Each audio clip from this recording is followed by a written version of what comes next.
Komisi Pemberantasan Korupsi menyatakan bakal menelusuri aliran uang korupsi proyek-proyek pembangunan jalan di Dinas PUPR Provinsi Sumatera Utara ke semua pihak. Tidak terkecuali kepada Gubernur Sumatera Utara Bobi Nasution.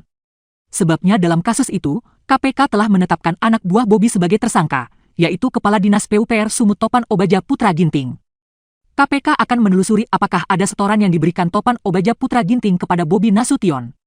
Asep mengisyaratkan KPK tidak akan pilih kasih dalam mengusut kasus korupsi di perkara ini. Soalnya KPK terus bekerja sama dengan PPATK untuk menelusuri jejak uang atau follow the money dalam kasus ini.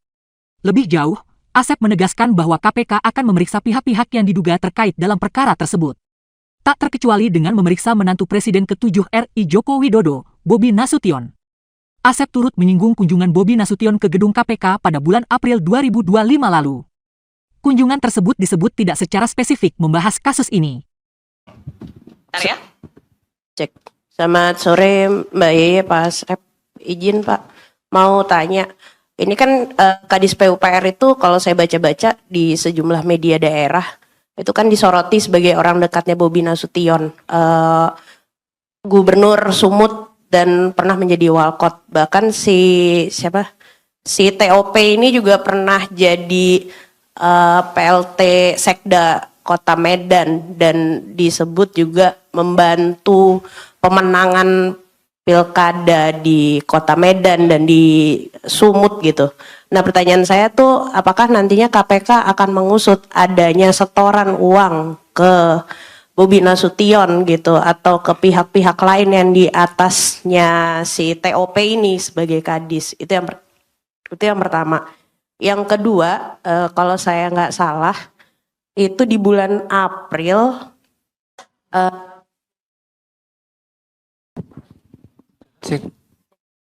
waduh. Yang kedua, kalau saya nggak salah ingat, Bobi Nasution tuh pernah ke KPK waktu jadi Gubernur Sumut ya. Kalau nggak salah Korsup itu di bulan April kalau nggak salah. Tapi sekarang justru anak buahnya nih ketangkep nih.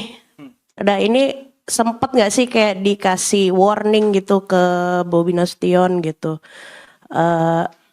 Ini ada anak buahnya yang nakal atau gimana, atau kan dia juga ngaku katanya menyampaikan sejumlah persoalan di Sumut. Apakah ini juga termasuk salah satu yang dia beritahu ke KPK gitu, atau dia malah nggak tahu sama sekali gitu. Itu aja sih Pak. Makasih. Dan ada kemungkinan memanggil Bobi Nasution juga nggak? Itu aja. Makasih Pak. Oke, baik. Tambah satu pertanyaan dulu ya Pak Asep ya. Ya, silakan.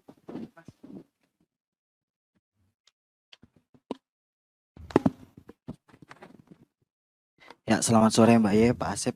Saya Rizky dari Tempo. Mas Rizky ya. Okay. Ya. Yang pertama sih saya masih agak bingung soal kan yang diamankan 6 orang ya Pak Asep ya. Siapa? 6 orang yang diamankan ya. Ya, sementara yang jadi tersangka 5 orang. Nah, satunya ini siapa dan kenapa Pak Asep? Itu dulu. Terus masih terkait dengan keterkaitan Pak Bobi tadi ya ditanyakan oleh Mbak. Jadi mungkin minta konfirmasi aja nih Pak Asep, benarkah barangkali dari operasi itu kemarin penyidik atau Satgas itu menemukan bukti percakapan gitu antara para tersangka mungkin ke Pak Bobi tentang keterlibatannya itu. Terus apa tindakan KPK kalau memang itu benar ya setelah itu gitu, apakah berencana langsung ke rumah Pak Bobi apa gimana? Itu aja sih Pak Asep. Terima kasih. Oke, baik. Terima kasih Rizky dan Tasya. Silakan Pak Asep untuk menanggapi Terima kasih, pertanyaan. Mbak Yeye. Terima kasih Mbak Tasya. Sudah lama kayaknya ya, nggak konversi. Baik, dari Mbak Tasya, secara garis besar ada 2 yang ditanyakan, tapi nanti beranak kayaknya ini. Yang pertama terkait dengan profil dari TOP ya Mbak ya, Kadis PUPR, mana tadi Mbak menyampaikan orang dekatnya gubernur, saudara BN, bahkan mungkin dari sebelum jadi gubernur ya, sudah menjadi orang dekatnya. Kemudian pernah juga menjabat PLT Sekda Kota Medan waktu saudara BN menjabat Wali Kota Medan gitu ya, dan lain-lain. Nah, yang ditanyakan adalah apakah KPK akan mengusut saudara setoran ke BN ataupun ke atasannya dari Bobi. Nah, tentu ya Mbak Tasya dan rekan-rekan, kami seperti juga yang telah disampaikan beberapa waktu bahwa saat ini sedang dilakukan upaya follow the money, mengikuti kemana uang itu. Tadi kan dari 2 miliar nih, yang kita ketahui awal itu, uang 2 miliar itu kemudian sudah didistribusikan. Ada yang diberikan secara tunai, ada juga yang ditransfer, dan ada yang masih sisa, yang 231. Jadi seperti saya sampaikan, bahwa selebihnya ini sedang kita ikuti. Kalau nanti ke siapapun ya, ke atasannya atau mungkin ke sesama kepala dinas ya, atau ke gubernur, kemanapun itu, dan kami memang meyakini, kami tadi juga sudah sampaikan bahwa kita bekerjasama dengan PPATK untuk melihat kemana saja uang itu bergerak. Nah, kita tentu akan panggil, akan kita minta keterangan, nah, apa dan bagaimana sehingga uang itu bisa sampai kepada yang bersangkutan. Gitu. Jadi tidak ada dalam hal ini yang akan kita kecualikan. Gitu. Kalau memang bergerak ke salah seorang, misalkan ke ke kepala dinas yang lain atau ke Pak Gubernurnya, ya kita akan minta keterangan, kita akan panggil dan kita minta keterangan. Ditunggu saja ya. Kemudian pada bulan April ini Saudara BN selaku gubernur terpilih di Sumatera Utara. Ini tidak hanya, sepengetahuan kami tidak hanya gubernur Sumatera Utara ya, gubernur Jawa Barat juga sini gitu ya, dan beberapa gubernur yang lain, beberapa kepala daerah yang lain ke sini, tentunya menyampaikan beberapa hal yang ada di wilayahnya. Yang disampaikan tidak spesifik terkait tentang ini. Memang mungkin terkait dengan birokrasi yang ada di sana, hambatan-hambatan birokrasi apa saja dan yang lain-lainnya. Nah, selamat datang Mas Mario. Nih suhunya masalah ini. Jadi waktu kesini sih tidak spesifik menyatakan ada yang khusus di PUPR maupun di di Jalan Nasional itu ya, SSJN itu. Nah, kami dapat informasi ini justru dari masyarakat gitu. Makanya pada kesempatan ini juga kami menghimbau kepada masyarakat tidak hanya di Sumatera Utara nih. Nah, alhamdulillah sudah dimulai dari Sumatera Utara, masyarakat menginformasikan kepada kita. Ini di provinsi-provinsi lain, di kota maupun kabupaten lain, silahkan. Apabila misalkan sekarang ada infrastruktur, pembuatan infrastruktur yang harusnya misalkan bisa bertahan sekian tahun, tapi kualitasnya kelihatan kan jelek, kan beda antara kualitas yang bagus, kita kasat mata juga bisa melihat gitu ya, dengan kualitas yang buruk. Nah, tapi juga tentu harus dilengkapi dengan dokumen-dokumen maupun juga bukti-bukti. Jadi tidak hanya sebatas kita, oh ada jembatan misalkan rusak, tiba-tiba rusak, kena banjir, oh ini korupsi, dilaporkan ya, harus ada juga ini pihak mana yang membuat dan lain-lain, ini anggaran tahun berapa anggarannya dan yang lainnya. Itu bisa langsung nanti dilaporkan ke PLPM. Kemudian itu kan ya Mbak Tasya. Tadi seperti saya sampaikan, kalau ada kaitannya baik itu ada aliran uang, atau ada perintah ya. Tidak harus selalu ada aliran uang.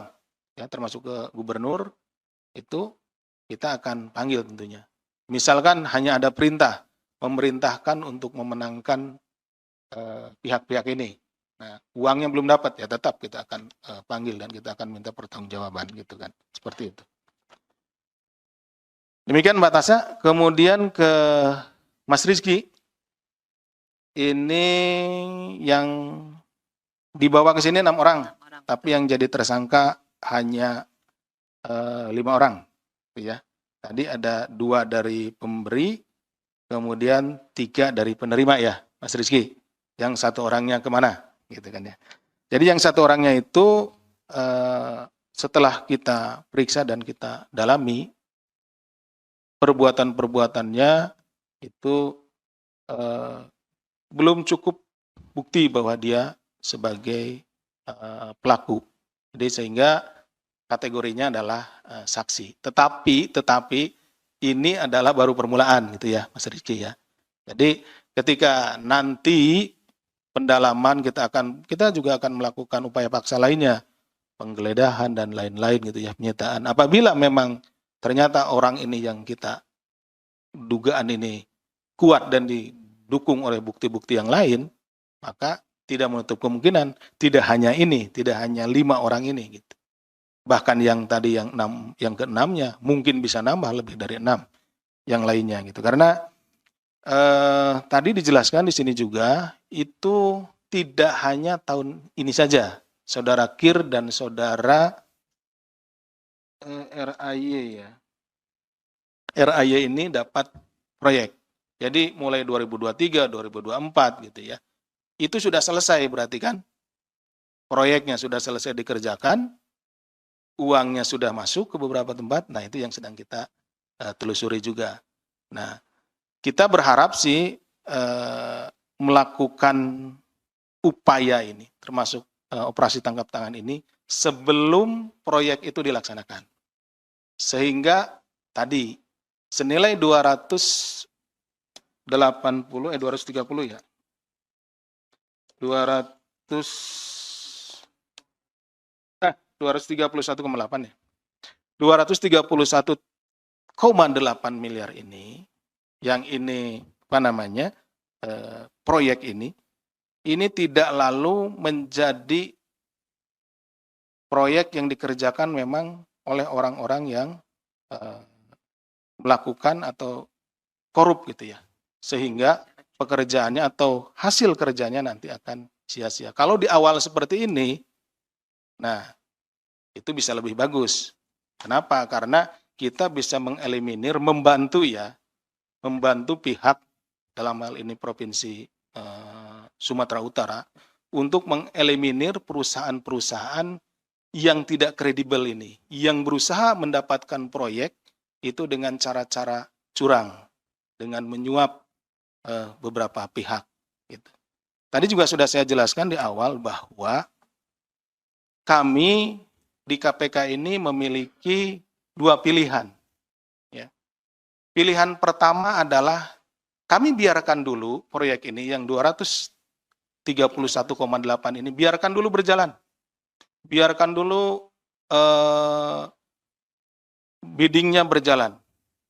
Pastikan yang akan menang di lelang itu ya si Kir dan si Ray ini kan perusahaan itu. Kemudian dari sana sudah pastilah sebagai bentuk dari ucapan terima kasihnya atau janjinya di awal itu antara 10-20% akan diberikan kepada para pihak ini.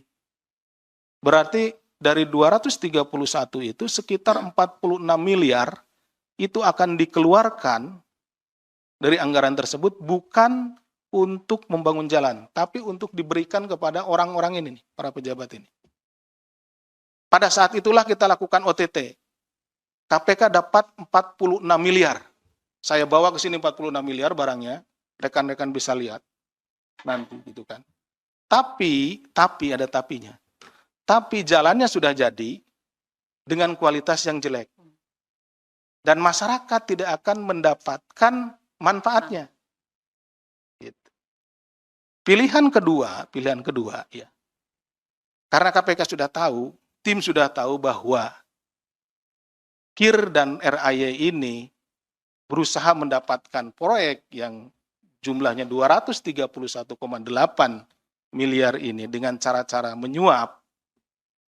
Di awal kita sudah ambil nih, walaupun yang kita ambil tadi cuman ada sejumlah 231 juta. Gitu. Hampir mirip nih, 231 miliar ini 231 juta ya.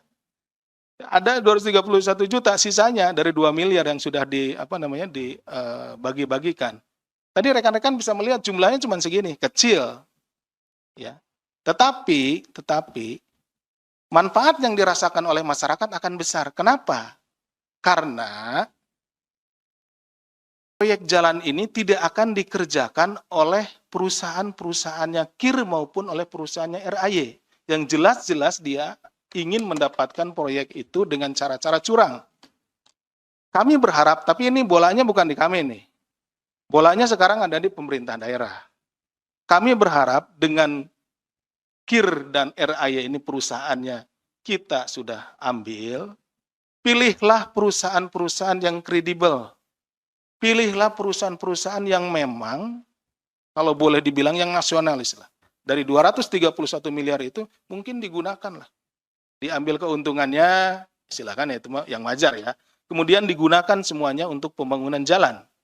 Sehingga kualitas jalannya akan menjadi bagus. Dan masyarakat akan menikmatinya. Itu pilihannya.